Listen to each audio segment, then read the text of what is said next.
Good morning, all. ECL NIT Trichy is proud to present its flagship talk series, Pathfinders, where we interview leaders in the domain of business and entrepreneurship. For our first speaker in the Pathfinder series, I find immense pleasure in introducing Mr. Prasanna Sankar, NITT alumnus, co-founder and CTO of Rippling. Prasanna graduated from NIT Trichy in the batch of 2008 from computer science. During his time at NIT Trichy, Prasanna used to do a lot of programming contests. He was ranked number one in India in Topcoder. He's also two into Google Code Jam World finalist and two into ACM ICPC World finalist. He worked as a software developer at Microsoft for about a year and a half. He co-founded the startup Like a Little. Like a Little was a campus social network that gained 20 million views within 6 weeks. In 6 months, almost 20% of our college students were users. It had raised $7 million from A16Z, Ashton Kutcher, Mark Pincus, Yuri Milner, etc. At Like a Little, even had acquisition offers from Google and FB. He was a director of engineering at Zenefits, the HR software purpose-built for the small and mid-sized businesses driving the American economy. He was also the first engineer on Zenefits payroll, the fastest growing team at Zenefits. Payroll is a free service that will automatically do a company's payroll. So with this experience, Prasanna founded Rippling, a human resource management company that manages employees' payrolls, benefits, devices, and apps. Rippling very recently nabbed $145 million to value itself at $1.35 billion, becoming Silicon Valley's latest unicorn to build out its all-in-one platform for employee data. With that intro, we would love to welcome Mr. Prasanna into the live session. Hello, sir. Hey guys, hi. How are things at your end, sir? Things are good. Things are good. Thanks for having me. All right, that's so amazing. So, viewers, meanwhile, for our first session will be a very brief talk from Prasanna's side. We had received a lot of questions from our responses at Eventbrite, and with regards to that, we have picked out a few questions, and we asked Prasanna sir to give a talk based on that. Prasanna sir was very kind enough to do that. So after which we'll be having the open floor AMA session, and we believe the talk will be of immense value, and more than, in fact, if anything more than the AMA session itself. So feel free to drop the questions in the AMA live chat session. The best ones will be featured in the live stream, and they'll be answered. So Prasanna sir, over to you. Hey guys, so thanks for having me. Nice to speak to NIT Trichy students again. I graduated in 2008, so it's been a while. So I'm 2008 computer science alumni, and nice to be back. So today I'm the co-founder and CTO of Rippling, which was last valued at $1.35 billion. And it's been a great journey, and I want to share some of it with you. But I also wanted this talk to be about you guys. I want to talk today about the kind of opportunities you guys have ahead of you, right? So just to give you some background, so when I graduated in 2008, I actually had an offer from Google and Microsoft in their headquarters in the US. So that was very abnormal at that time. Like this was 2008. And I was the first to have gotten an offer in the US right out of college. No one in the prior two batches have gotten it, or the next two batches got it. Today I believe it's a lot more common. It's not normal, but I think it's a lot more common. Similarly, I think today 10 years after graduating, I'm sort of like an outlier. Like I'm an alum who's sort of running $1 billion company. And I think that's going to become a lot more common as well. that is super weird to say. That's almost very, very arrogant. But I really like sort of believe that. I believe we are riding a huge wave of technology, and I sincerely believe more than one person in your batch 10 years from now will have founded a company valued at billions of dollars, right?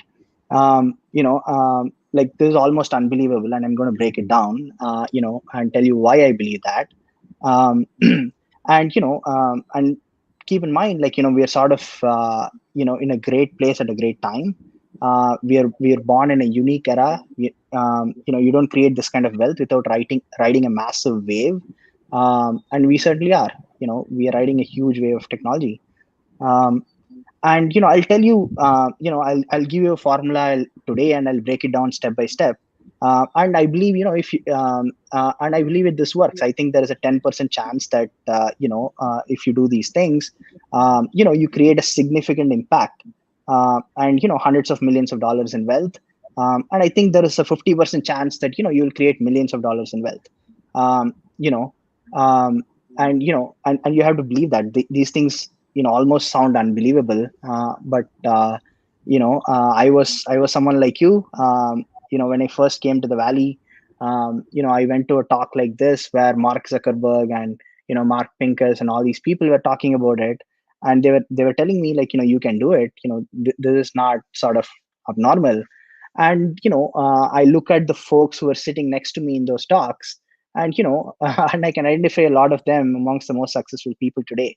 I've seen it happen, and I think it can be done. And there is some basic things that works across generations, and I'll sort of walk you through, sort of step by step, how to do it. But the most important thing is for you guys to believe that it actually can be done. um, so and most importantly, this will be a truly fun life to live on your own terms. It will be scary, but thrilling. You'll feel lost, but that's because you are searching in unexplored areas. Um, so without further ado, I'll sort of break down what the 6 things that I believe um, are actually driving this. And how do you sort of create your own path and create a massive and important company and a huge impact on the world. Um, so um, so number one, um, would be you move to the center of the world, and I think this is really, really important. So at every point in time, there is a particular location in the world, which is its center, which is where the most important things are happening in the world. And historically, the center of the world keeps moving, right? Like, at one point it was ancient Greece. And at each time, there is an occupation that the most ambitious young people want to be in. Um, and for a while, the way people express themselves was through warfare. You get Alexander the Great, Napoleon the Great. Um, and then things shift, and then there is sort of art and painting and Paris that happened. And then things shifted into, most recently, things were in New York and finance. The youngest and the most ambitious people went to finance and Wall Street. And New York was the center of the world. And now we are seeing a massive shift, and the center of the world is moving once again. It has decisively moved to Silicon Valley. That is the center of the world today, and technology is the way by which the Alexander the Greats of today express themselves through technology startups. That's really important to identify what is the game that the most ambitious and young people in the world are choosing to engage in. What's the new battle format, and where is the sort of center of that happening, and relentlessly pursue sort of moving there, right? And this is super, super, super duper important. And to the extent that I've been lucky in my life to be able to create the sort of wealth that I've been able to create. And 95% of it is just this, to move to the center of the world. And this just creates massive wealth for everyone. Like, pretty much everyone who sort of did it, even if they didn't sort of take the sort of risks that I took, ended up with millions of dollars in wealth. It can be done. You have to move to the center of the world. um, So I'll give you a brief story of like how this came about. So my father is my hero, was my hero growing up, and he failed in college and he sort of ran out from his house to Chennai. He studied in some village, and he ran to Chennai to pursue his passion, which is to become a writer. Right? He used to write a few stories in his college. It got picked up by Kumudam and Kungumam and all these sort of Tamil publications, and he wanted to pursue it, and when he failed he sort of dropped out and just ran away to Chennai, um, which is interesting, right? And it's a live case study for me growing up. um, if I think about it, so what did he do after he came to Chennai? He sort of took a one bedroom house, and there were four people who shared that one bedroom sort of dorm sort of a setting, right? And my dad, 25 years later, you sort of fast forward 25 years, right? My dad became one of the top 10 writers in Tamil. There is another guy in that room. He became a movie director. He became one of the movie directors in Tamil. His name was Charan. He directed movies like Gemini and stuff like that. Another guy, he became a managing editor of Ananda Vigadan, which is like a top publication in Tamil. And then the fourth guy was just drunk and he sort of failed. But it's a really important story because you need to understand that it defies statistics, right? If you sort of the narrative that you one might have amongst everyone who sort of ran away from their house and sort of comes to Chennai, the big city, to sort of make a living back in in the in the 70s and 80s. It's like you would expect most of them to fail and a very few of them to succeed, which would make sense, right? But the statistics clearly tell a different story. 3 on 4 did pretty okay, through their lives, and a good part of it is sort of attributed to them moving to the center of the world, center of Tamil. They all sort of were pursuing Tamil. Some, their careers were interlinked to Tamil sort of happening, and they moved to center of Tamil at that point in time, and it took 25 years for them to sort of succeed, to keep trying like several different things and succeed. And in technology, things just happen much faster today. But it's nevertheless extremely important to understand, you got to move to the center of the world because you find these ambitious people, who are sort of motivating each other. You look around and see your peer group sort of succeeding, and that's encouraging to you, which creates cliques of success. And these cliques of success have always existed in every industry. Like, if you take the great painters like Da Vinci or, all these people, they hung out together and, all of them succeeded.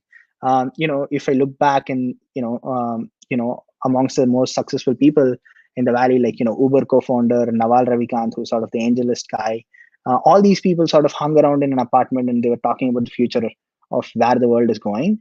So I think it's really important to put yourself in that position where you can meet interesting people and put yourself at the highest density of the most ambitious people in the world. And that's why it's important to move to the center of the world. Um, and it creates immense wealth. Um, um, so Naval Ravikant, is the founder of AngelList, and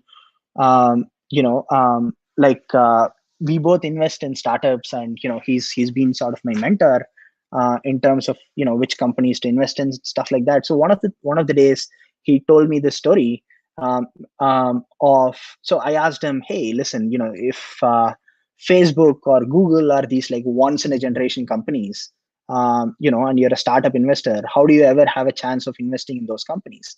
Like, haven't you sort of failed before you even began? How can you bet that you can invest in that one company that matters? And his narrative is like, that's not true, actually. There are Silicon Valley is like a river of money. There are lots of successful companies that start all the time. And his own story, he came to the valley in like 1999 and started a company. And they were like 4 or 5 co-founders together. They were starting the company. 20 years later, fast forward in 2020, two of their, I mean, the company failed. The company was a very moderate exit. They made a few $1 million, nothing huge, in the legacy scheme of things. It was pretty okay. And he thought his co-founders were like, okay, they weren't the smartest guys that he's met. They were okay. And looking around 20 years later, there are two billionaires in that. Two of those co-founders are billionaires, including Naval. um, you know um, um, Three others are 100 millionaires, and then one guy who didn't make it rich. He's still a millionaire and stuff, but he didn't sort of make it big. And that's sort of the stats that you're sort of talking about. This cannot be random. How can this be random? um, you can, again, center of the world creates so many opportunities that it's a river of money.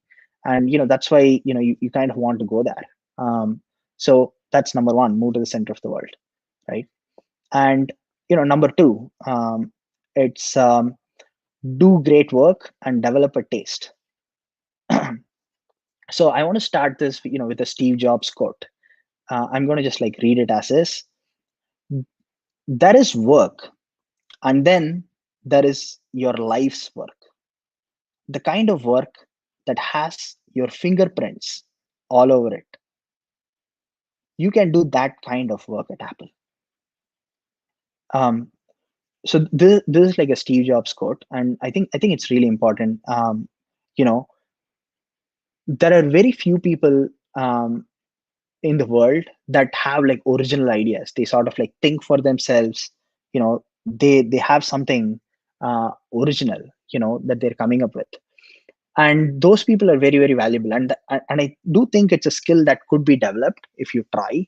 Um, but you have to develop a taste. Developing a taste not only means being good at something, it actually means being really bad at a lot of other things.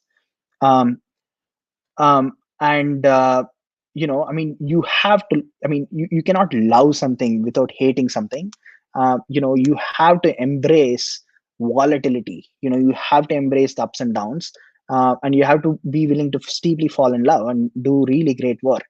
um, um, and you kind of need to keep thinking about it, right? Like, a way to sort of understand this is, if you look at your own grade sheet, um, one question is, do you have grades all over the place? Do you have grades from S to F?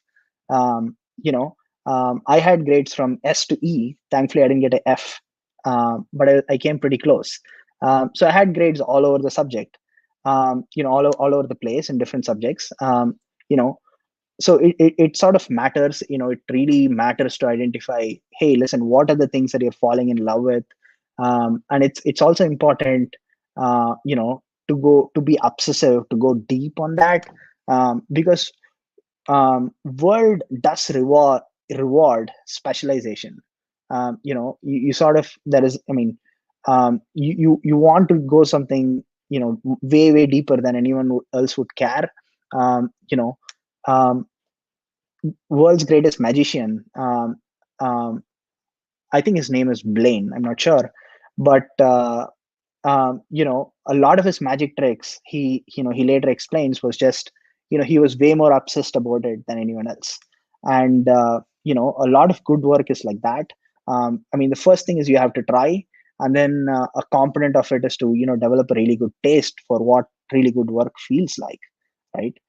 um, um, and personally, during college, like, uh, I traded sort of my grades, and focused a lot on Topcoder and all these programming contests, which were not that common at that time. Like, not many people have heard of at that time. And and what a great trend it has been to ride, right? So I saw it early. It was a new opportunity, a new way to express myself, and I sort of embraced it. So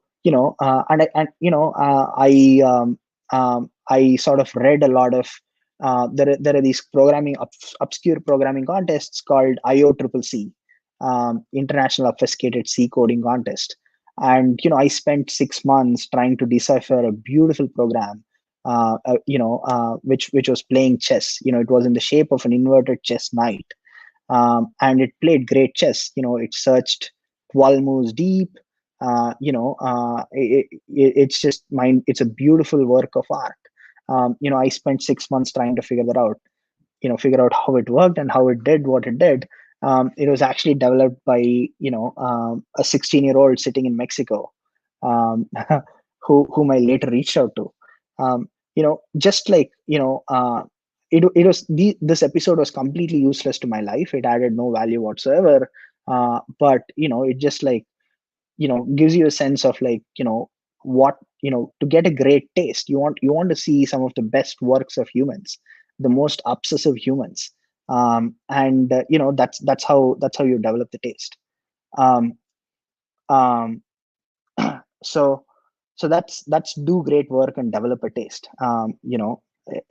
The world really wants original work, and if you can provide that, uh, if you can provide that, you'll be way better off. So that's number two: do great work and develop a taste.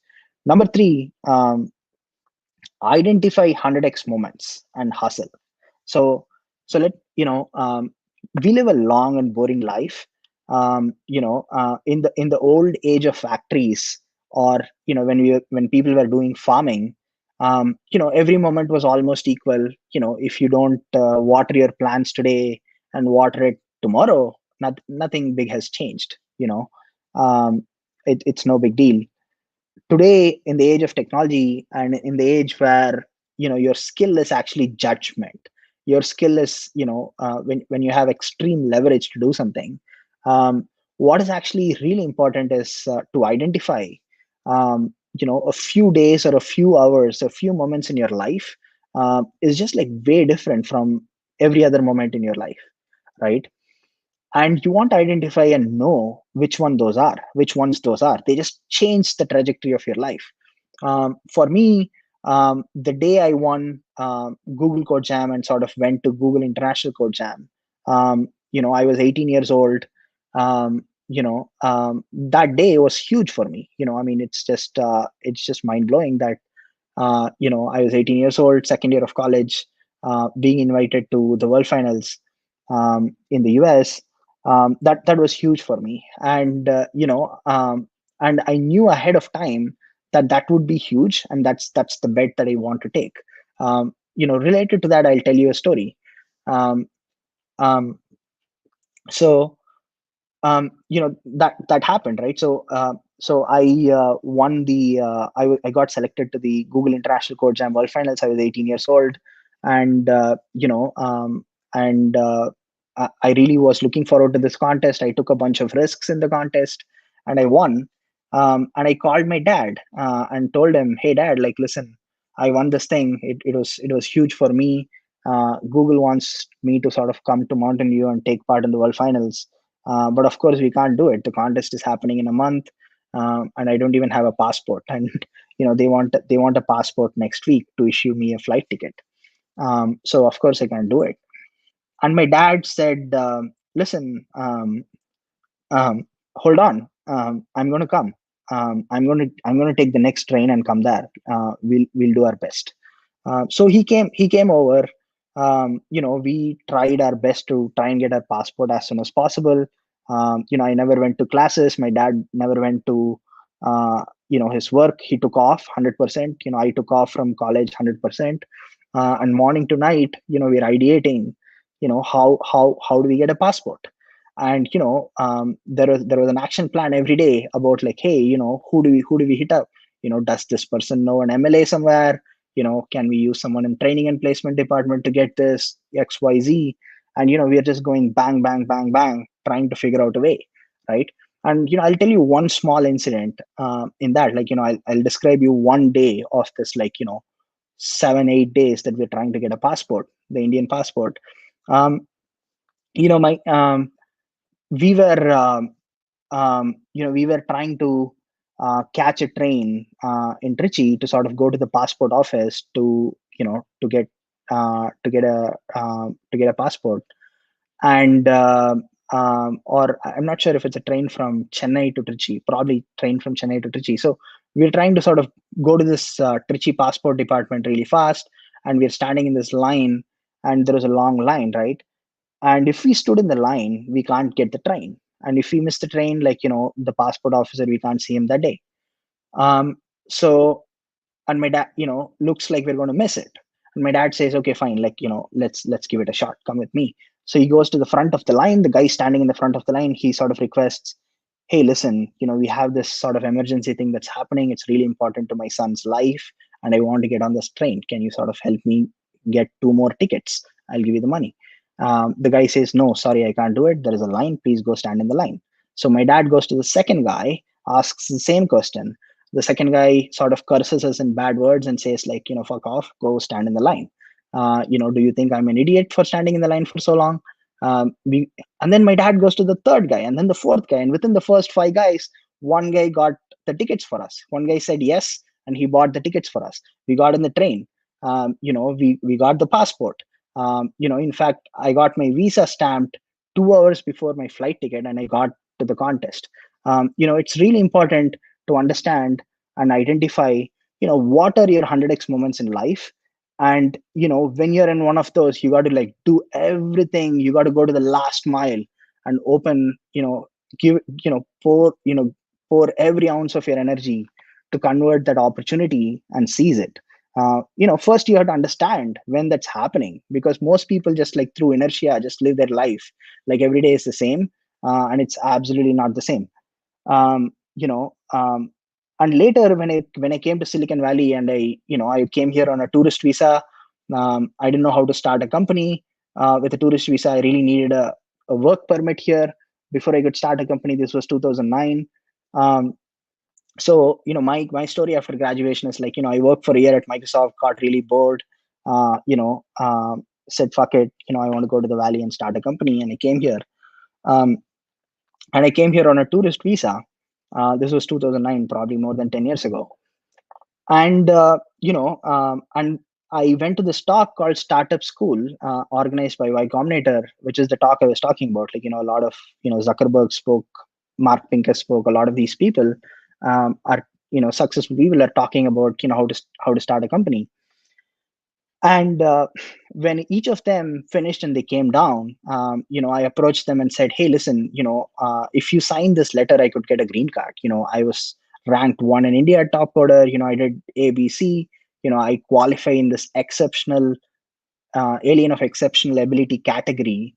And if you sign this letter saying, yes, I do qualify, I do belong to this category, the government will give me a visa. And they were stunned. They were like, they don't know what, they've never been approached that way. And they were like, they don't know what they just ran into. So I asked many people. Most I asked 50 people. Most people said no, but 2 people agreed. Evan Williams signed. Evan Williams, who is the founder of Twitter, signed. Luke Nosek, who is the founder of PayPal, signed. And these couple of people signed, and that was enough for me to get a green card in 6 months. Again, unheard of. But had I not seen my dad hustle, and had I not been able to sort of identify the 100x moment, I wouldn't have been able to seize it.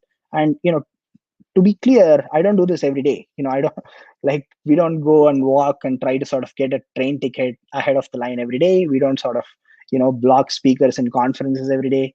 But it's really important to identify when those moments are exponentially important to your life, to really sort of go all out to getting it. So that's number 3: identify your 100x moments and hustle. Number 4, be a commando. So I'll sort of explain what this means. With what better way to start than a Steve Jobs quote. Steve Jobs said, why join the Navy if you can be a pirate? This is really interesting, right? Like, a lot of these things make you think, why join the Navy, this nice prestigious organization, which is very, very successful, which is sought after, which does great work, great reputation. If you can be a pirate, like like it's sort of mind blowing. Like, of course, every pirate wants to join the navy, or does he? Does every pirate actually want to join the navy?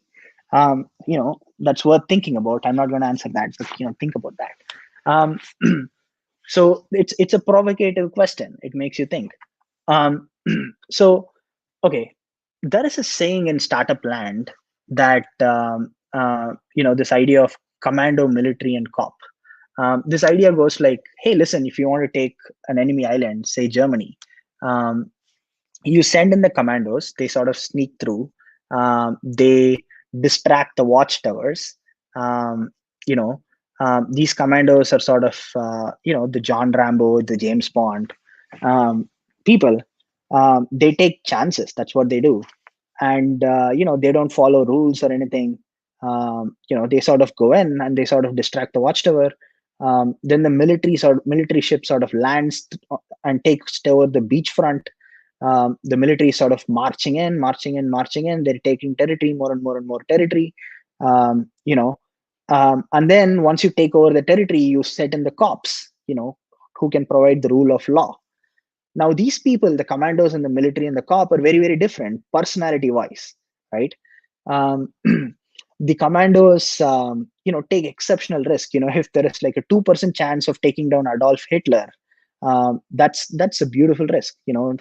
They would take that all day long.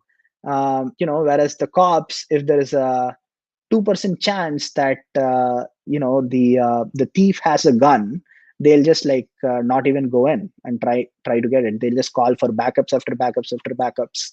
And then military sort of they're sort of in between, right? If they sort of take chances where there is a 50% chance of success, but they can't still sort of lose all their men on a losing battle. So that's how it is. And they sort of also have different attitudes of following the rules. Commandos have no rules whatsoever. If you need to blow up a stadium to take down Adolf Hitler, they will blow up a stadium. It doesn't matter how many civilians die in that. There is a greater good. And military sort of cares a little bit about civilian casualties. It cares a lot. But if you're in the firing zone and you die, too bad. And then cops really sort of care about the rules and the civilian casualties and so on and so forth. And and you see that pattern all over the place. You see that pattern in people. There are certain situations like Google or Facebook or all these companies, where you really sort of care about the cops to come in and make sure everyday things are running day to day. Nothing sort of breaks. You sort of make sure the territory, the processes sort of churn and cycle. And then you have these companies in military mode where companies going through some rapid growth. It is valued at say billions of dollars. It needs to protect the territory that it has taken, but it also is sort of still growing very fast. It's still advancing really fast, and therefore you need people who can sort of take some risks but also make sure they don't lose territory and there is some law and order, right? And then at the extreme case, you have the startups, the two founders that are sort of trying to pull off a John Rambo. They're going against like $1 billion or $100 billion company, which is the incumbent, and trying to start a company. There is no defense. There is no point in defending anything. You don't have any land, so what are you trying to defend? It's just pure offense. You don't look for the downside at all. You look all the time at the upside, right? A very small chance of an upside is still great, because startups fail all the time. Let's say the base odds are 0.1% success rate, and you get a 10% chance at success. That's amazing. Who wouldn't take that? That's music to the ears of a commando. So it's important to sort of understand the distinction. And ultimately, the level of wealth that you get to sort of share, the level of impact that you get to create, depends on where in this hierarchy that you belong. Cops belong to the lowest rung of the hierarchy. It's still an important skill. And then military sort of comes halfway in, and then commandos are just it's just the outcomes are so binary. You just commandos either get extremely rich or they just get shot and they die. Like that's kind of how it looks like. um, so you want to sort of, being a commander is the North Star. It's the sort of highest leverage to judgment. What really matters is like, how much judgment do you have, because often things are just going to fail, right? So that's your North Star. If you so you want to sort of move to the center of the world and try and be a commando. That's kind of what you want to do. Now there are many ways to get there. you know you can sort of start at the cop. Oftentimes, like, commandos don't last as cops for very long. Like, I tried at Microsoft and I hated my life. So I mean, that should be a good signal. If you try being a cop and you can't survive, and it sucks. The all these rules that they put on your productivity, then you kind of can tell that you want to be a commando. Um, um, so I mean, the natural path is like, start out as a cop, and then go join a hyper growth startup which is growing really fast. That'll sort of give you more towards the military and the commando sort of aspects of things. Maybe you sort of get to lead a few initiatives within the fast growing company. And then once you sort of get a taste of how wealth is created, what it feels like when you strike gold on the ground, and how do you feel that, how do you feel the sound of gold when you're digging for gold. Once you get enough taste and judgment, you can go be a commando. um, like, that's sort of one conventional way that people always imagine their lives, and people imagine that's how they're going to do it. But often I've never seen that work. Often binary searching is a better strategy, like I did. So I sort of started at one extreme, which is the cop side, and then knew that I don't belong here. Tried searching the other extreme, which is to start a company, failed there. And then sort of went to the military, which is sort of in between, as a director of engineering at Zenefits. Zenefits was the fastest growing startup in the world at the time. It went from $0 to $50 million in 2 years, in recurring revenue. So, I sort of tried, okay, COB doesn't work, Commando failed, military worked, maybe it didn't work, failed, and then sort of Commando again when I sort of saw a really important opportunity with Rippling, and that's how sort of Rippling came about. So I would say, often you can have all these kind of like really nice charted out career plans about how you're going to go to where you want to go, but um, you know um, it's just life. Then life happens, right? So often you want to play, you want to binary search and, like, try the extremes before you pick where you belong, rather than having sort of a single path that you follow. So yeah, then that's number 4: be a commando. Try and binary search to find your sweet spot in the spectrum. So I know it's going for a while, so I'll sort of try to shorten it a little bit. So number 5: compound for over a decade. Of course, you want to have a long-term path, long-term plan, and you want to sort of consistently pursue it for a long period of time. That gives a huge edge. Um, um, you can get really wealthy. You just have to not give up halfway, and you need to make sure you're continually learning, right? If you just try the same thing for a decade, nothing's going to work. But you just have to, like, go through these sort of ups and downs and pains and sorrows, and a lot of these things. The most important thing is to sort of, if you go in a sort of direction for a decade or 2 decades, you are already very, very exceptional in the world.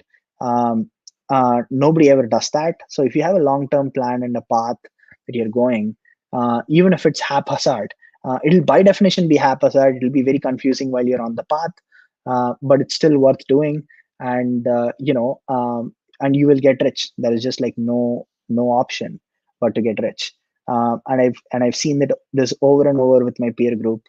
And personally, when my startup failed, Like Little was a huge sort of intermediate success. We had $50-100 million acquisition offers from Facebook and Google.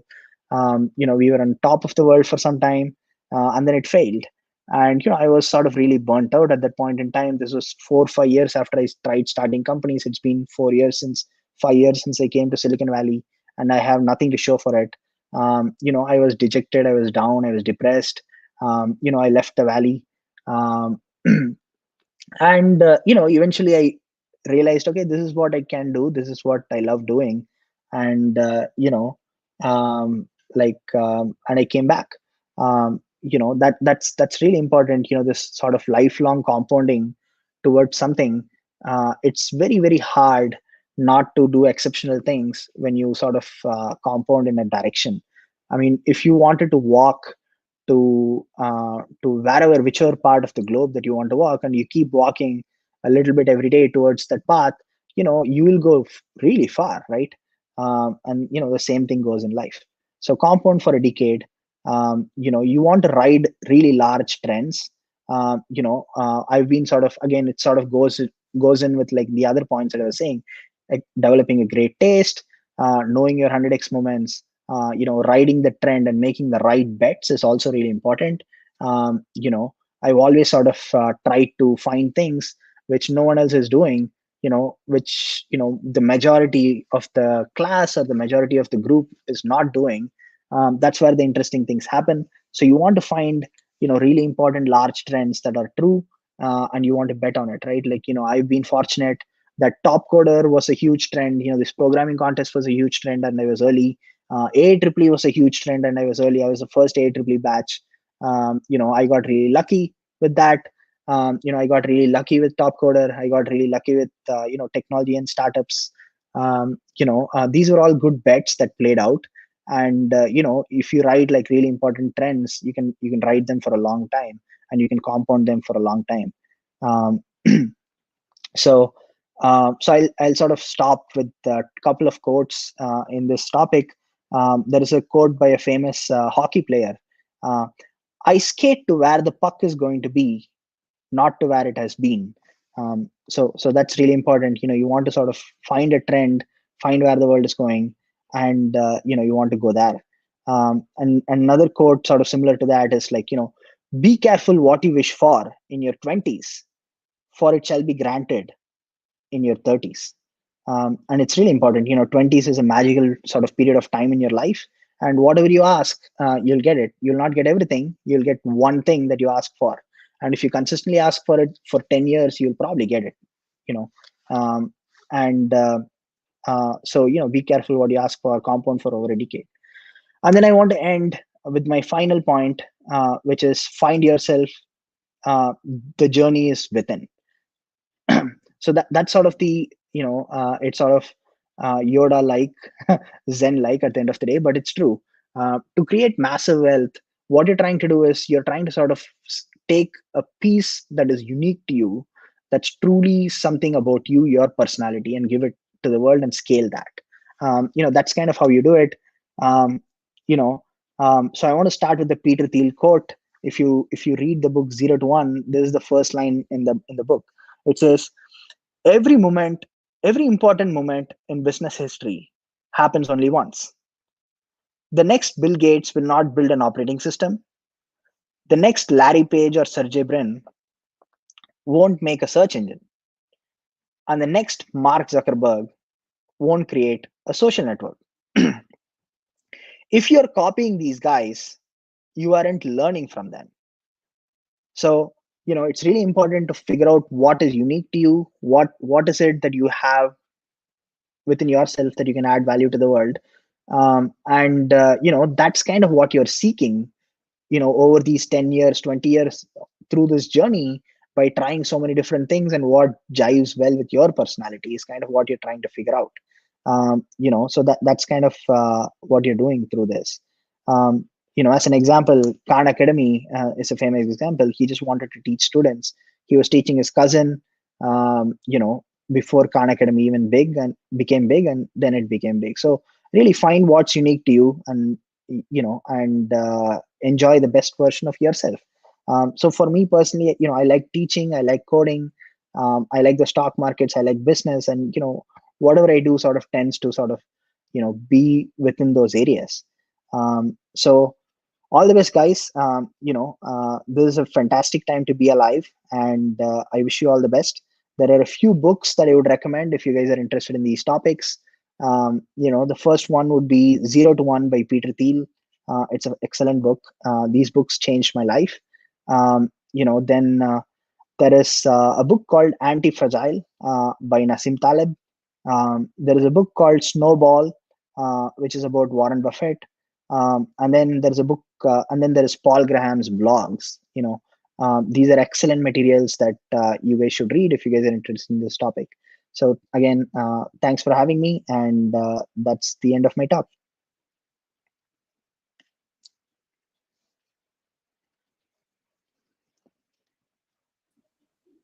Yeah. All right. I think that was a great session.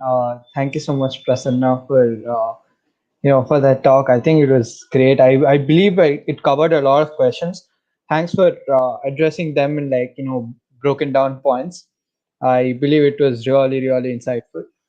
So for now, we have a lot of questions coming in. So I'll start featuring them one by one. Keep it as precise as possible or as elaborate as possible, depending on what you think is best. So the first question is from Sabri Srinivas Venkatesan. He had also asked a question on Eventbrite, so shout out to him. So the question is it advisable to start up right after college? If yes, how to grow the required Yeah. skill So sets? there is no general best practice. The thing is, you want to have a really good taste, as I said, and you want to figure out whether this is the best work that you can produce. And if you find it right out of college, you can go pursue that. You certainly want to figure out how to get to the center of the world, which means you have two options, right? Like, if you want to go to the extreme, you want to go to the valley and figure out how do you get there, or you at least have to move to Bangalore, which is the center of India, where tech startups are happening.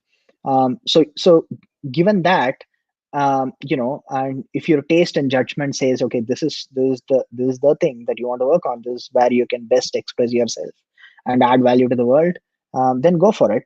There is no straight line path here. Like, if you start as a company and you fail, you then sort of if commando doesn't work, you sort of go to cop or military and you search your way to where you want to go, and you'll sort of eventually get there.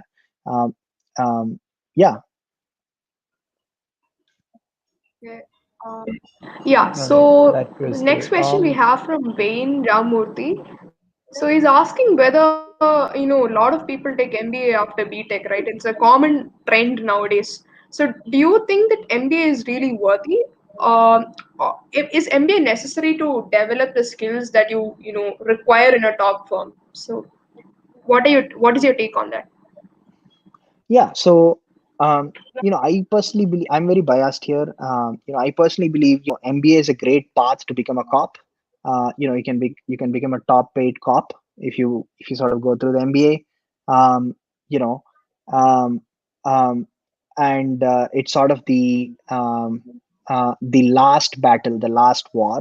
You know how education systems don't catch up to sort of technologies and changes, and MBA is sort of a relic of the past. It's still valuable. If you want to go through the sort of in every society there are sort of like these prestigious old guard that's remaining, right? Like, there is the doctors, there is the lawyers, there is the bankers. These people are the old guard. They've sort of always been around and they extract value from the society. And MBAs are great if you sort of want to join the old guard, just like, being a doctor is like that. But that's not the center of the world. That's not where the commandos are playing. The cops are playing there, and if you want to play that, go play that. But don't confuse it with the commando game. That's it's not useful. It's actually a negative signal if you want to play commando.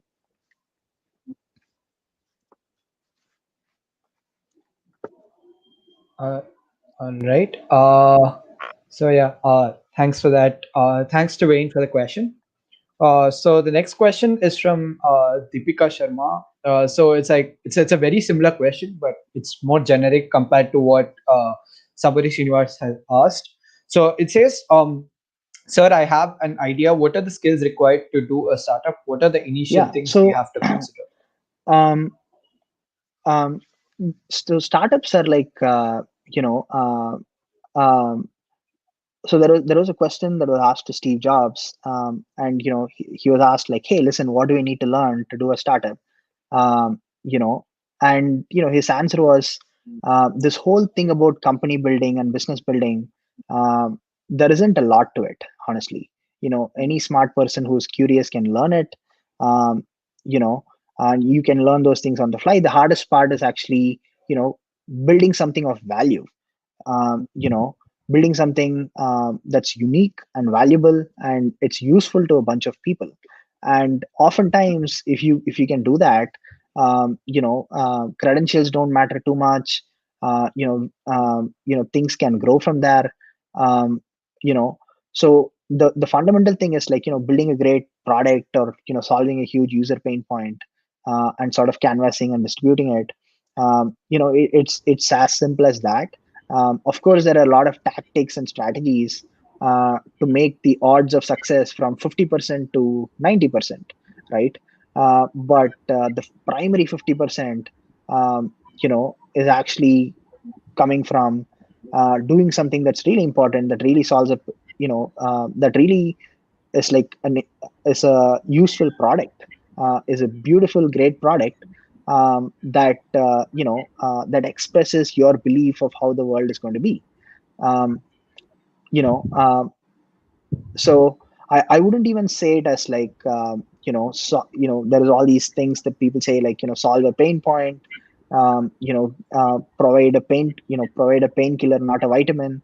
I actually, don't believe in all of that.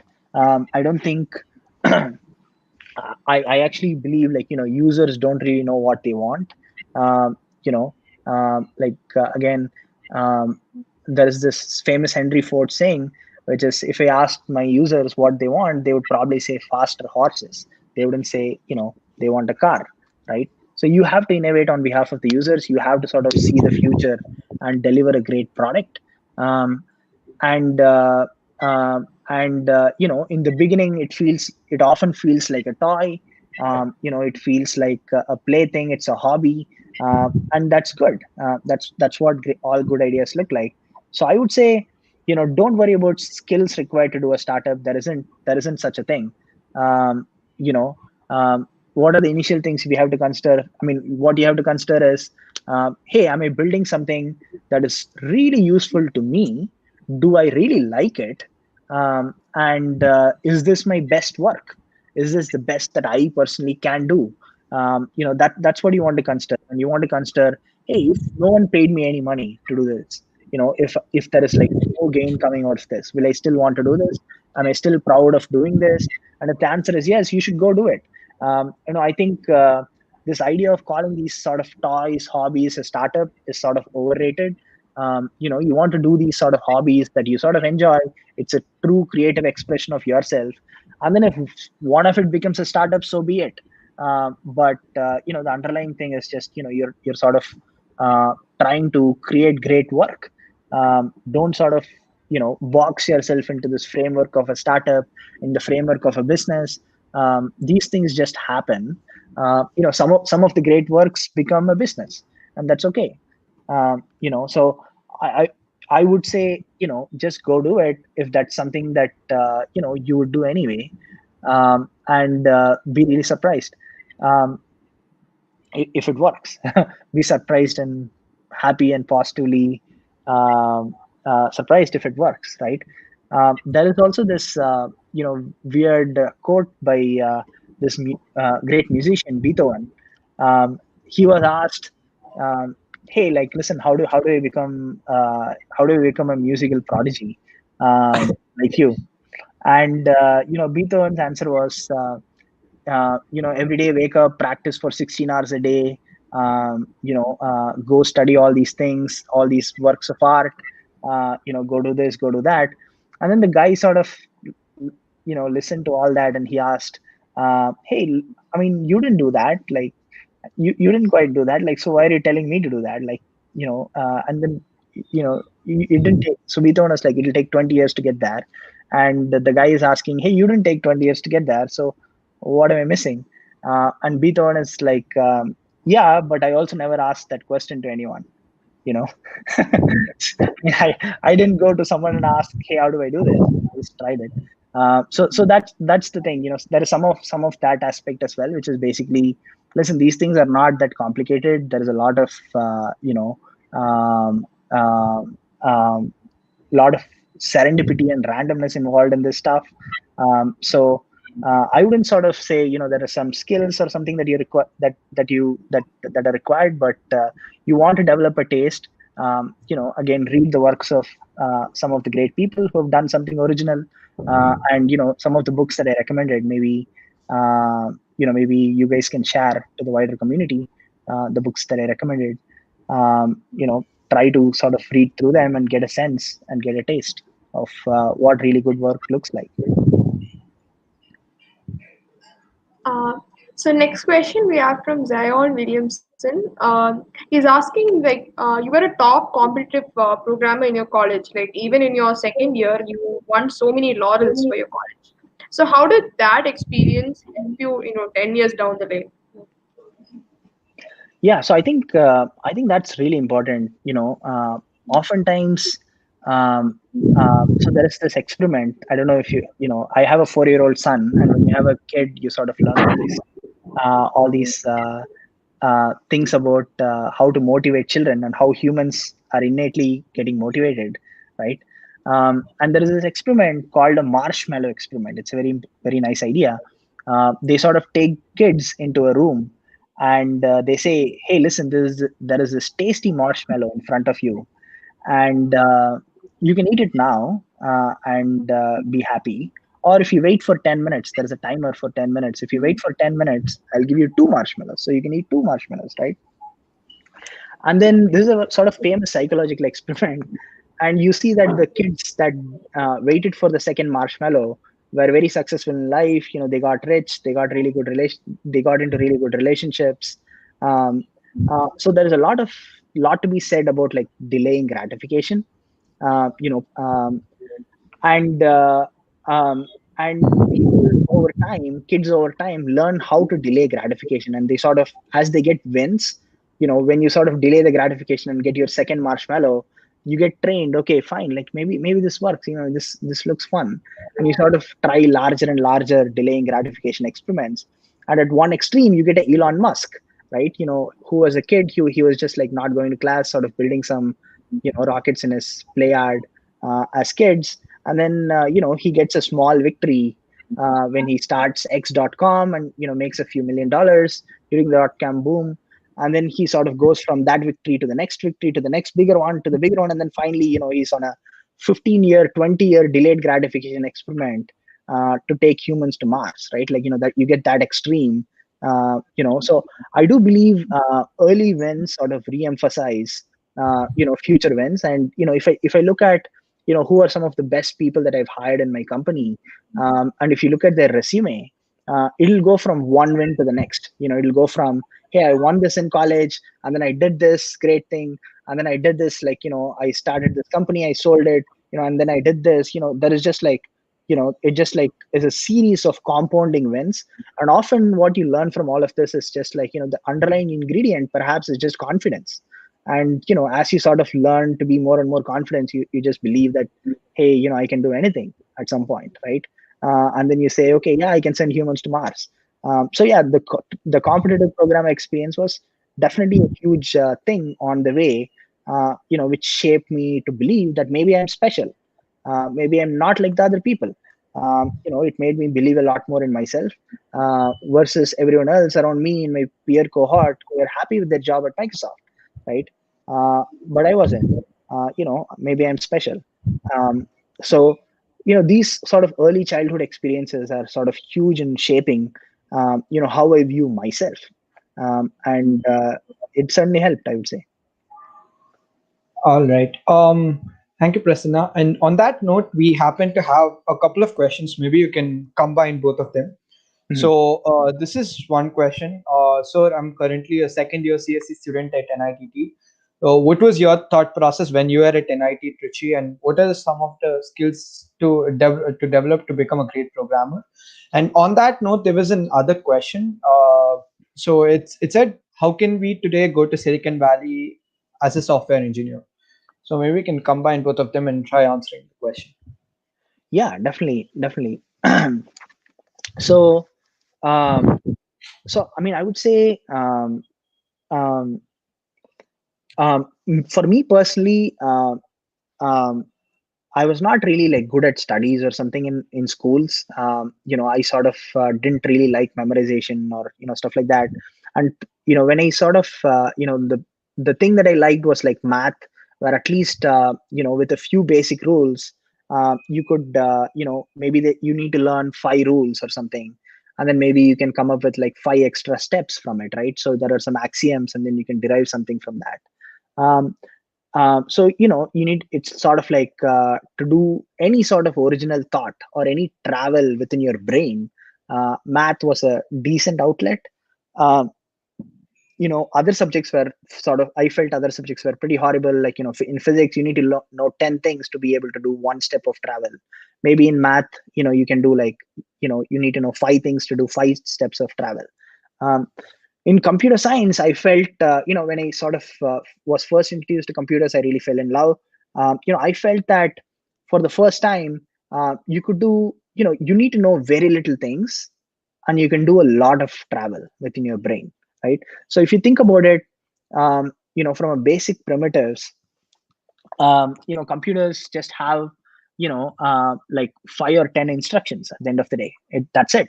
There is add, subtract, multiply, divide, jump to a location where jump to a different location where in the code, and not a lot of others, right? There is a dereference primitive.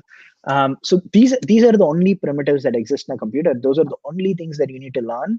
And there are no experts, right? Everything that has been built has been man-made on top of that. If you don't know how a compiler would work, you can sort of think in a room, sit in a room, lock yourself, and just like close your eyes and think, hey, listen, if I'm building a compiler, how would I build it? And oftentimes, if you sort of write and go through that whole mental exercise, you would sort of come up with something that is very similar to how compilers work.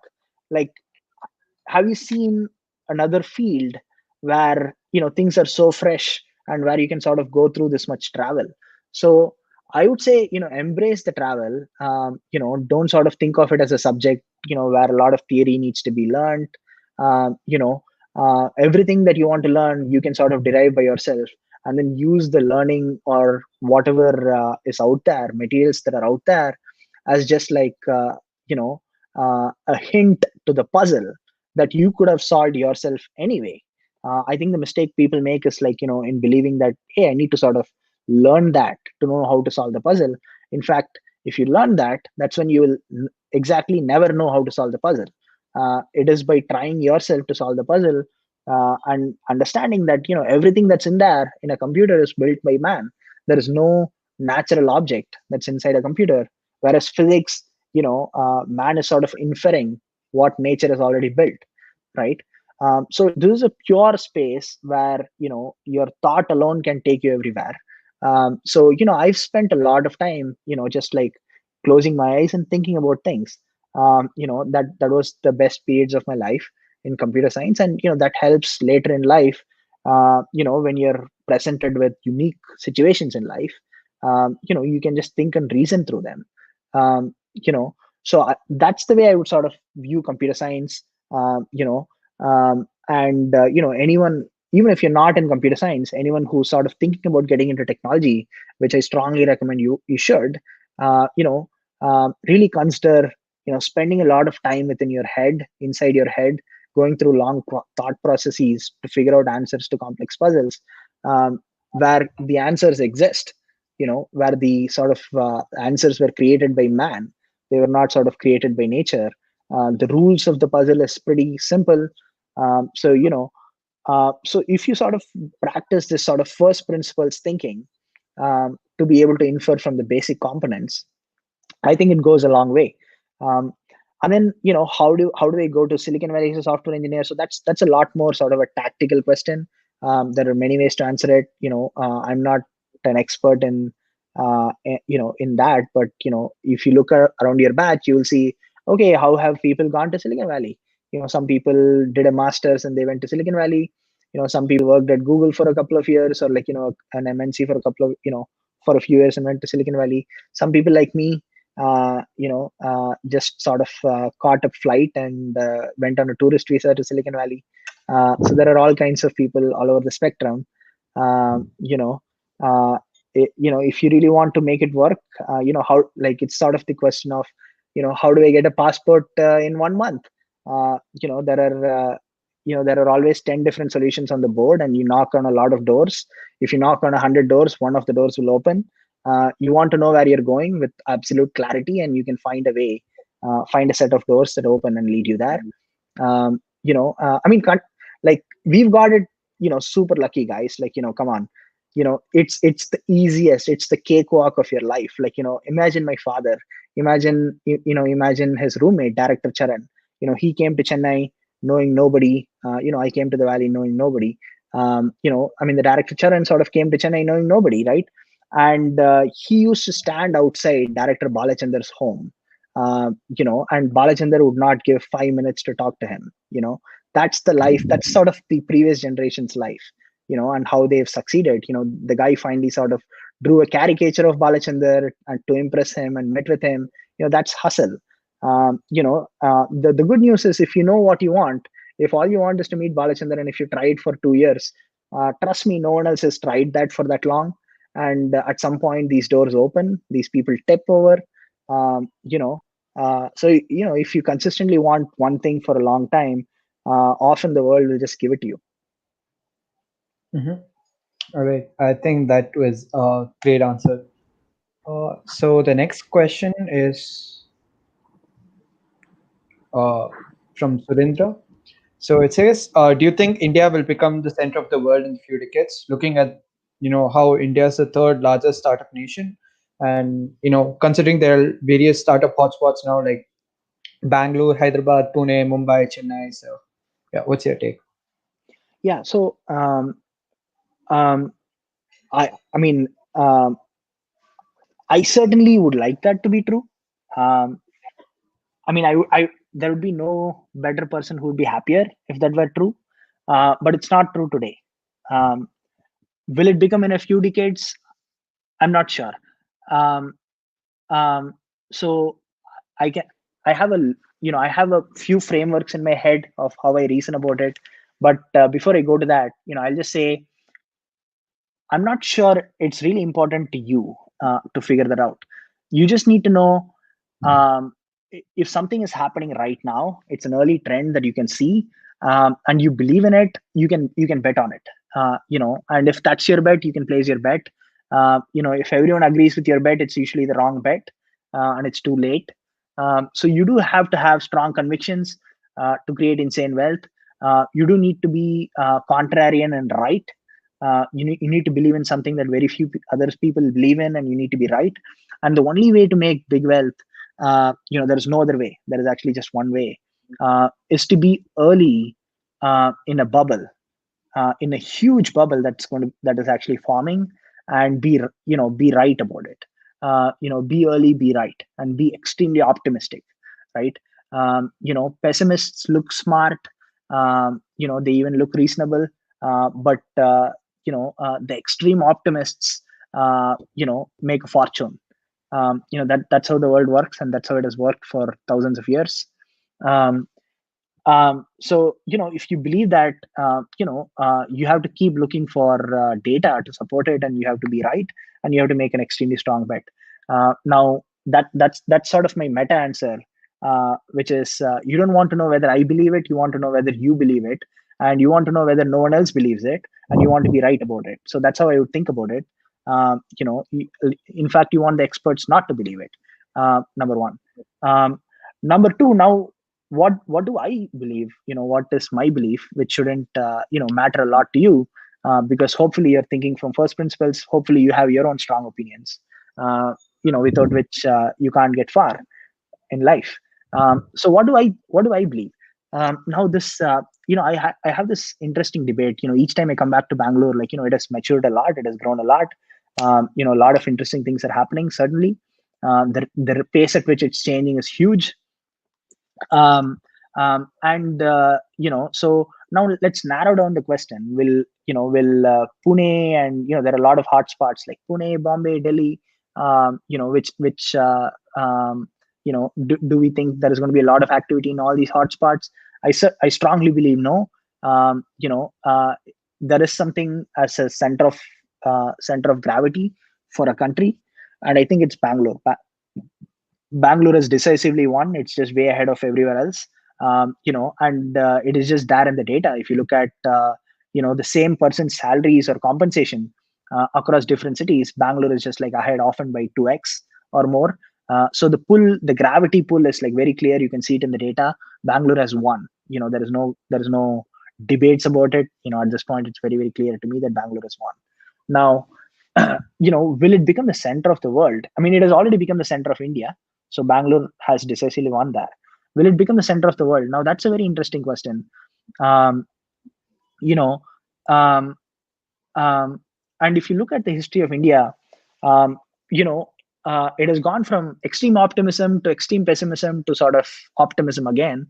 Now, the extreme optimism happened in, during the dot-com boom, which we were all too early to remember, too young to remember. But during the dot-com boom, there was this narrative that Silicon Valley is going to overflow into India, and it did.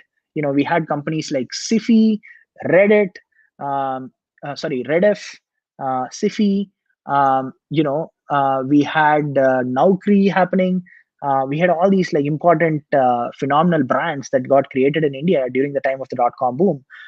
We also had Infosys, and all these companies. Today they contribute to. They actually are about 10% of the GDP. If you look at the IT companies today, they're more than 10% of the GDP. It's something around 10 to 20% of the GDP. The Infosys, the Satyam, the TCS contribute an insane portion of the GDP. So in the 2000, there was huge optimism that the dot-com boom is actually going to happen in India, and India is going to be the prime beneficiary, actually more than China. Um, you know, um, so because we speak English, we can easily they can easily outsource their jobs to us, and India was going to benefit, and it largely played out. But surprise, surprise, 10 years later, what we find is China has taken over. China has gone far ahead. Not because they got over the disadvantage that they can't speak English, but precisely because that turned out to be the advantage, that they can't speak English.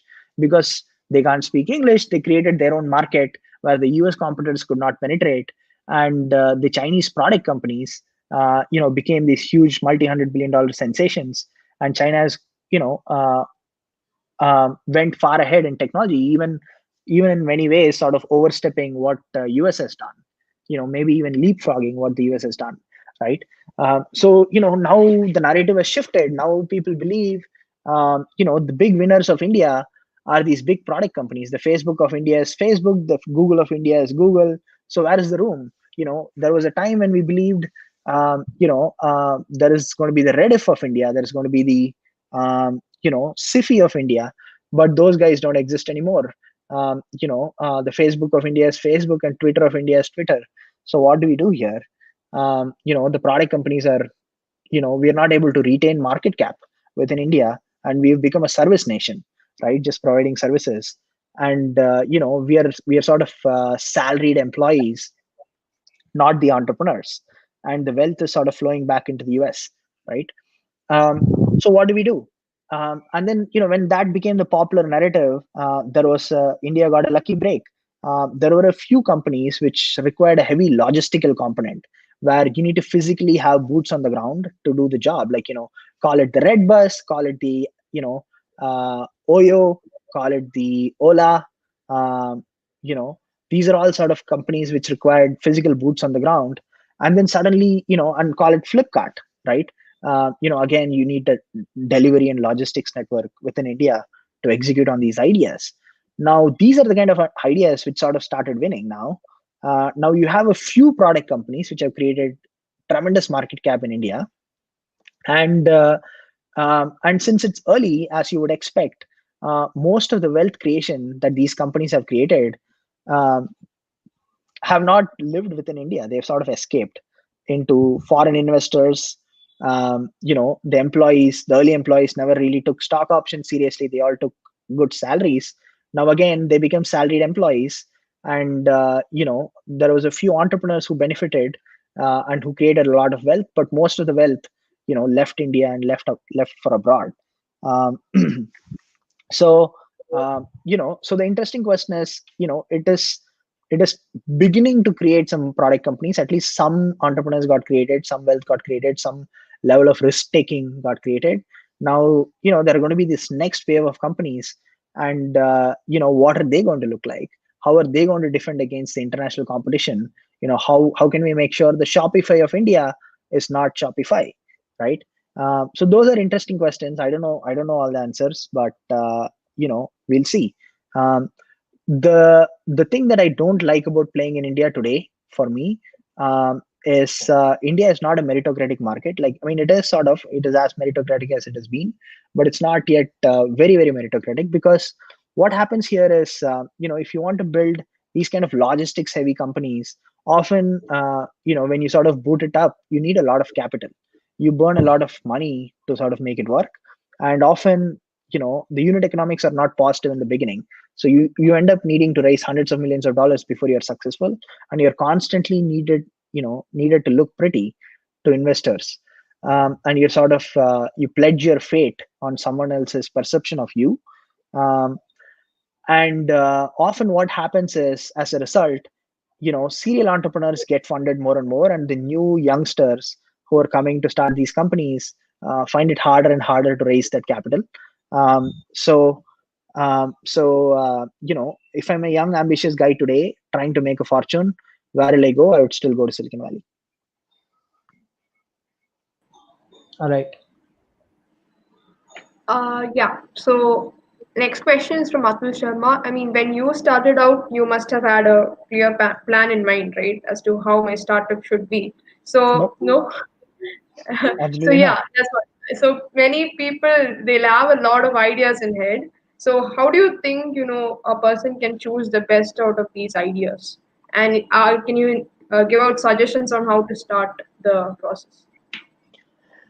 Um, See, basically, when you're trying to solve a startup, you're trying to build a product that you think is really useful to you. So you sort of start out with that, right? You're trying to put yourself in the shoes of a customer. The more you can be the customer, which is often the best customer is yourself.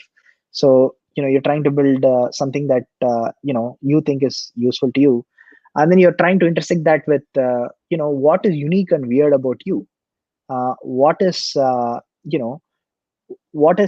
when you're looking inside, what are some exceptional talents that you have to offer to the world, and how does that idea become a source of expression, a source of it's like, hey, you want to paint this beautiful painting, and after you paint, you sort of show it to the world, and the world is sort of mind blown and astonished at how great it is.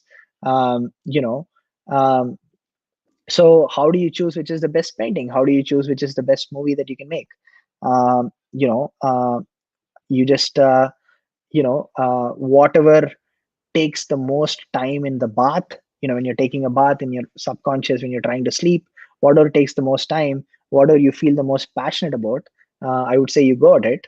And after a few years, if you feel passionate about something else, you go at that.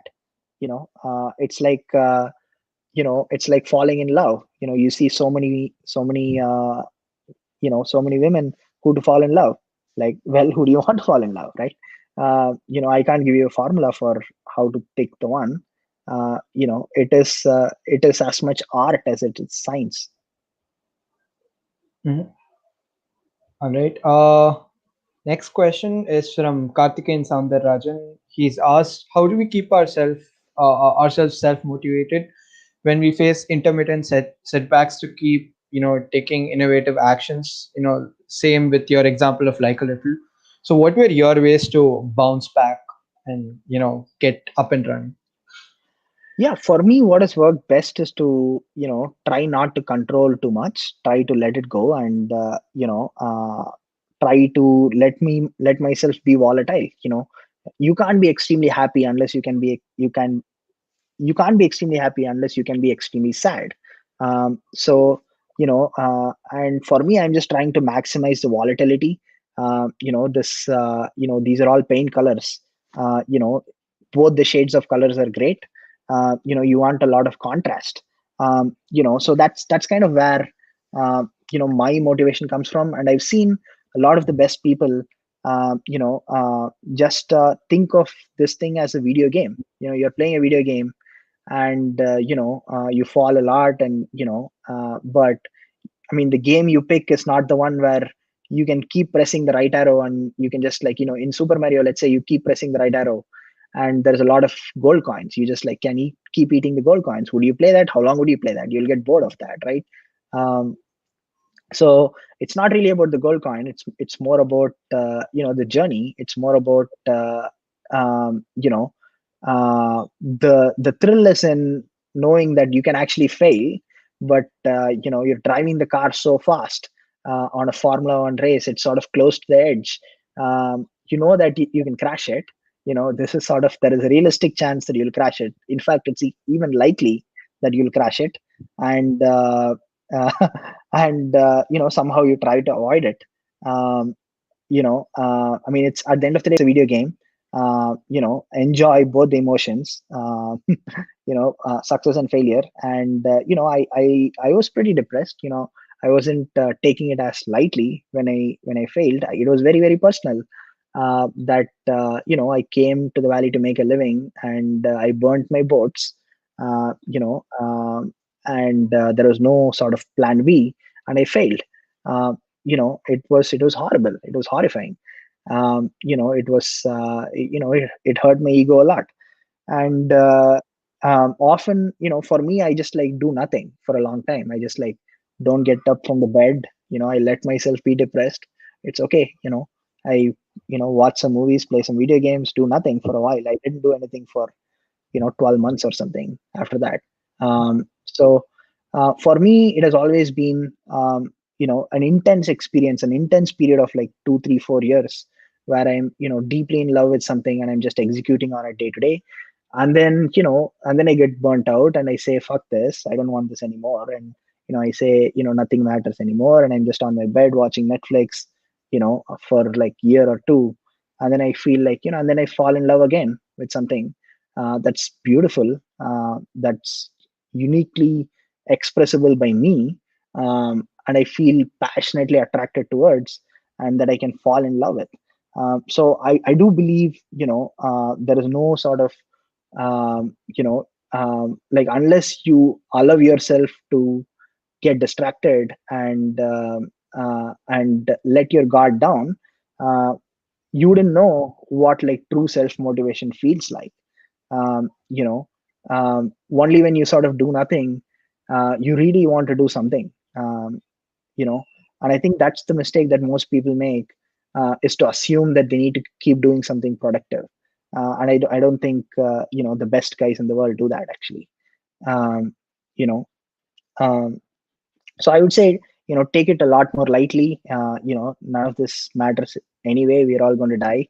And play a good game. um, it's a video game, and play a good game. The worst game to play is monotonous. It's predictable. uh, you know be unpredictable. Yeah. Yeah, so great answer as always. Uh, this is a question from Anish.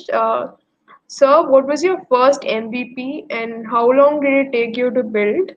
Also, any suggestions to people who cannot build the working MVP due to constraints in getting banked um EPS? so what was your first MVP? How long did it take you to build? So when I originally started, I believed, in lean startup, which is this sort of idea that says, okay, you need to build something really fast, take it to customers and test it, get their feedback and change it.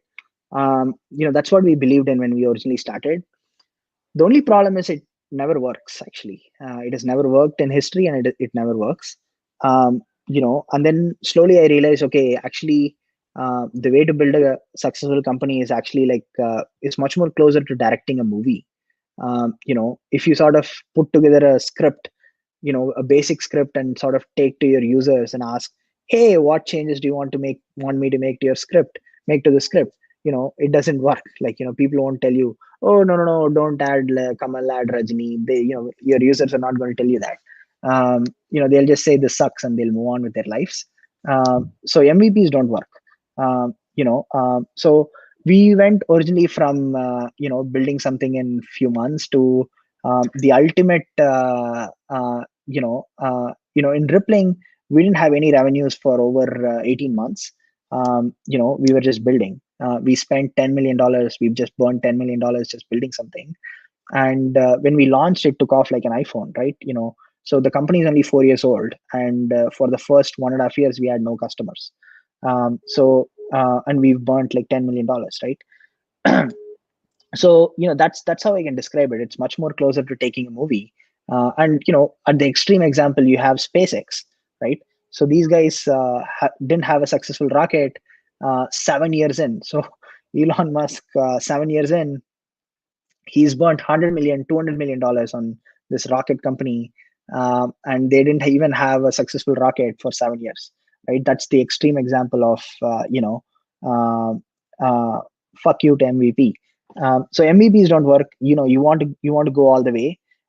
You want to give it your best shot, um, and um,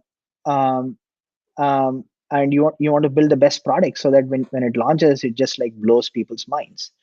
Um, um, any suggestions, people who cannot build a working MVP due to constraints to getting banking APIs? Um, yeah, so certainly, like, companies, when they start, they're not going to get anything. They're not going to get, like, projects. When they start, they're not going to get any resources. Forget getting banks to work with you. That's the sort of I mean, the only thing harder than getting banks to work with you is actually getting governments to work with you. Those are sort of the slowest moving elements in the world. They're the sort of, in the cop land, they're the most risk averse, and that's what they're supposed to do. You're not going to get access, right? So what do? You can scrape it. You just like hack it, scrape it. Startups don't ask for permission; they ask for forgiveness. Break the rules. Go and scrape it. Go and you know like fire up a browser, pretend like a user is acting, and do all those kinds of things to make it successful. Really, really, really cool answer. Yeah. So, um, so next question is from Kishore Kumar. This is also along similar lines. Was a proper validation process of a tech startup, or for any startup for that matter? Like, how do you know when it will work, and when do you go all in? Thank you. Yeah, so I I don't think there's a good answer to this. I mean, I think again, it's like making a movie and launching a first day first show. When do you think the movie is made? When you truly feel all your ideas have been expressed, and this is the best thing that you can sort of create, the best experience. You put in your best work. This is all you've got. You don't have like a ton of great ideas beyond this. That's sort of when whether something, I mean, if you've given it your all, you've given all your ideas, and it still doesn't work, and you don't sort of believe in your future ideas as much as you believed in the past ideas, then you sort of move on. It didn't work. And again, it's inward looking. It's more like, listen, what have you got to give me? Like, I'm your customer. I'm sitting here and I'm asking you, like, what do you have for me? And if you think you have something for me, then continue trying. But if you ran out of ideas, then it doesn't work. So only you can tell me what you have to give me, rather than me telling you what do I need so that you can give me. Like, it doesn't work that way. Um, so um, the what is the best validation process? Again, it's like build your best product, express the belief that you have about the world, about the way the world is going to change, and come up with your best work. And if you sort of show it to users, and they can have some tactical small feedback, which is like, hey, listen, this is confusing to me, this is not clear to me, or something like that. So you can make some small tactical adjustments on the fly. But once you've done that and it hasn't worked, then it won't work. Then you have to move on to something else. And again, it is like falling in love. You want to, you have to feel it first. You have to visualize the product in your head first, and you have to sort of dream about it. Live on it for a while. You have to live in the future, and just bring a taste of that to your customers. And that's a very inward exercise. That is sort of looking inside, living inside your brain.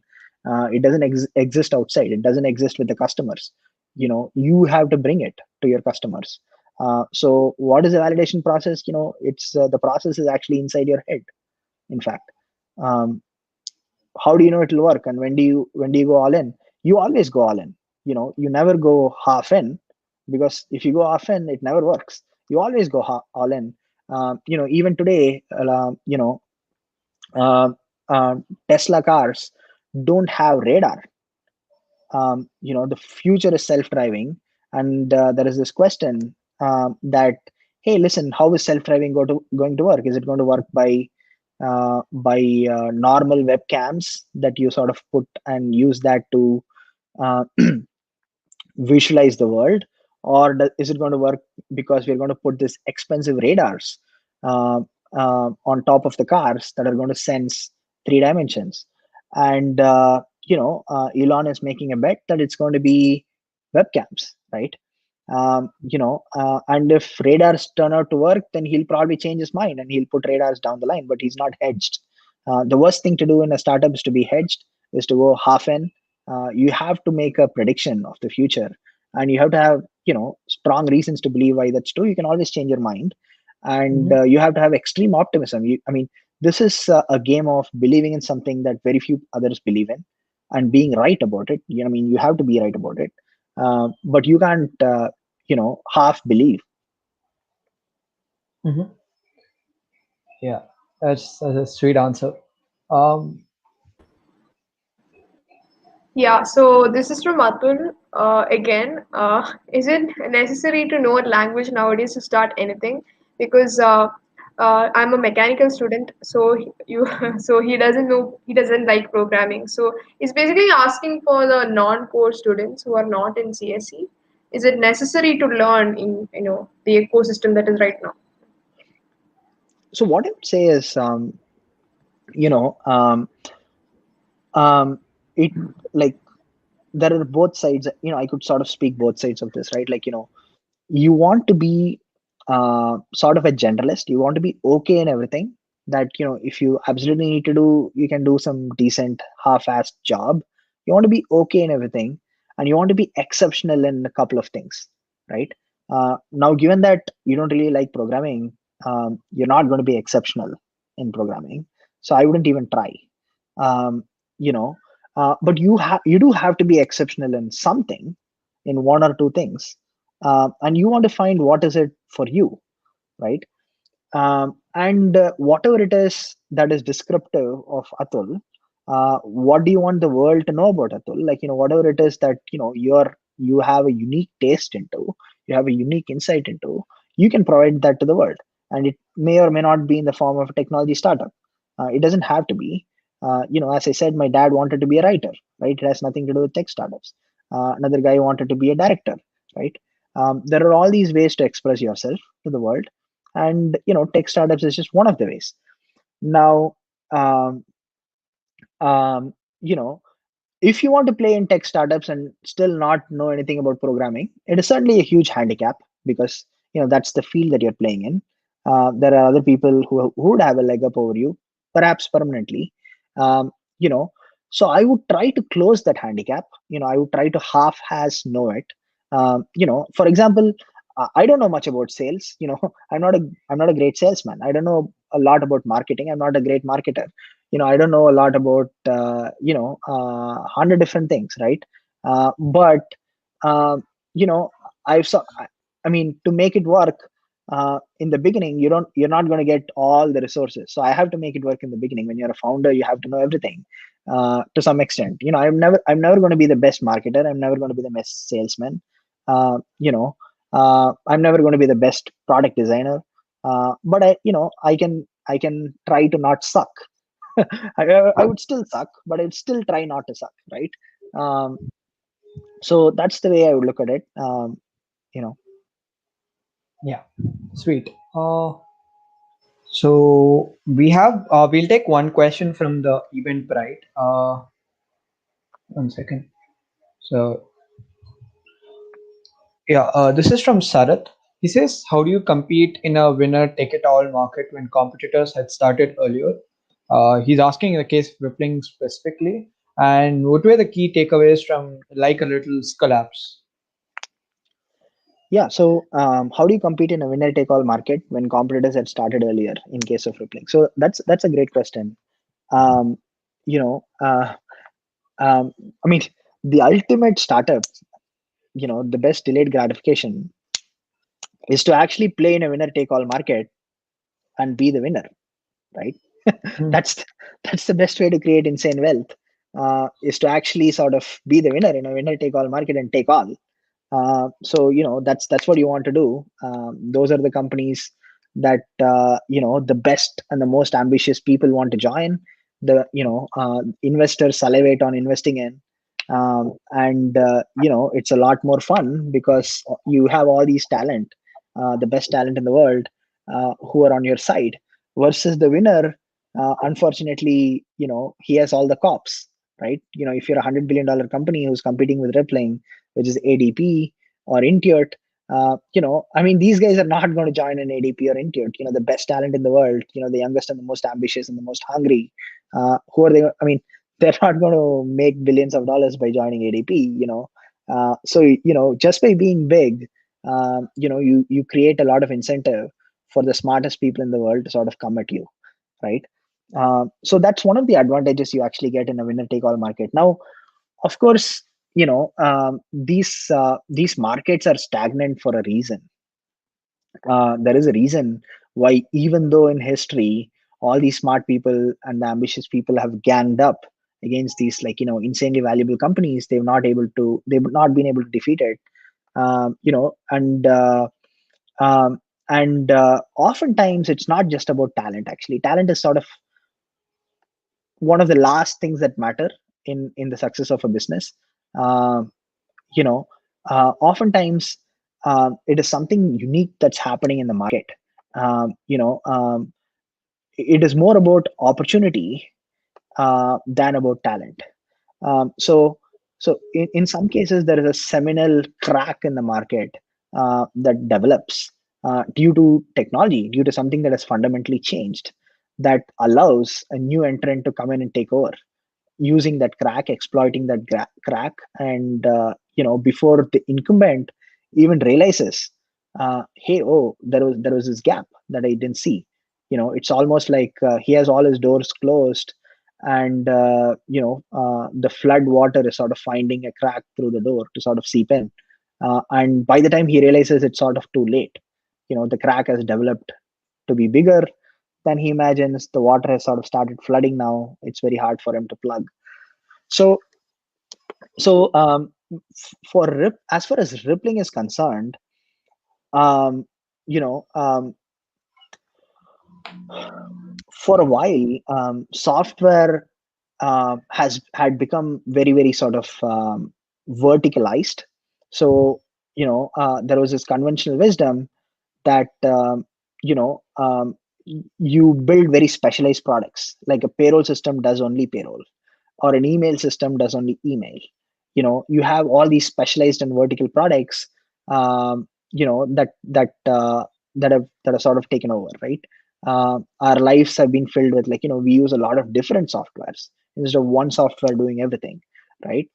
And that has a lot of advantages, because those specialized verticals, can go really deep, can really sort of focus on the customer, satisfy the consumer, and all that. And that is absolutely the future. Now, it does have one disadvantage though, which is basically, now you need to, if these separate software, like call the payroll system, the HR system, or the IT systems like Gmail or Slack or whatever, need to talk to each other, then the human needs to sort, I mean, they don't intrinsically talk to each other. And unfortunately, humans need to sort of manually make them talk to each other and understand this concept that are common across all of them. So if you're running a company, you have a company which has a bunch of employees. Um, when a new hire joins a company, you need to um, sort of create a Gmail account for that new employee.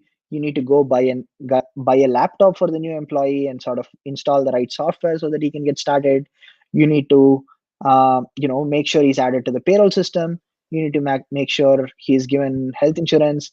You need to do 100 different things. The HR person in the company needs to do 100 different things to be able to sort of onboard the new hire into the company. And the same thing happens when anything changes in the company. When he leaves the company, the same thing happens. When he moves from one department to another, the same thing needs to happen. So having all these disparate systems means you're sort of manually doing all the work, which is a lot of pain. So once a lot of verticalization happens in a market, it sort of reverts into, okay, now there's a lot of manual work for me. How do I automate that, right? Um, so that's where rippling comes in. And the reason for why it is happening now versus 5 years earlier is the development of SaaS software. Now, for the first time, we use a lot of different SaaS softwares ourselves, right? We're using Gmail. Everyone is using, computers given by the office. There are a lot of management softwares in a corporate computer that is SaaS. So there is a lot. There is this whole new trend of SaaS software that's happening. And the more the amount of verticalization, the more important it is to have an operating system like rippling, which lets all these different software pieces and coordinates all of them, just like in the beginning how you had all these like floppy disks with games without an operating system, and each floppy disk would have a bootstrap loader, and then you had an operating system, and then all of them sort of became apps in the operating system. The same thing we're trying to do for business software. So that's kind of why rippling. And the question of how do you compete in a winner take all market, you sort of try to figure out what your edge is, what has changed in the market, and you play to your strengths. So that was the rippling one. What are the key takeaways from Like a Little's collapse? Uh, um, I mean, I think the um, unfortunately not a lot. The takeaway is sometimes things fail, and you can't do much about it. If I were given the same opportunity, I would still make the same decisions. Would I sell Like Little when it was growing super fast? I would not. Because then that would mean like Zuckerberg selling Facebook, and he wouldn't be Zuck today. You wouldn't know who he is today. So yeah, I wouldn't sell Like Little again if the same situation sort of occurs again. Of course it sucks. Of course, I would rather have it succeed than fail. But um, what we realized was, listen, people want to express their crush once, twice, thrice, anonymously, and then after that they get bored. It's sort of fundamental human nature. We can try playing with it for a little bit. We can try, different ideas and trying to gamify it. But at the end of the day, we can't change human behavior, whether we are solving a problem or not, whether our product, solves a true itch for the user or not. We can give our best shot, but whether it succeeds or not is not fully in our control, and that's okay. Just like a commando, a 10% odds of success and great fame and fortune is quite enough. It is a lot to ask for already. Most people don't even get that. Most people don't even get a Like a Little experience in their life.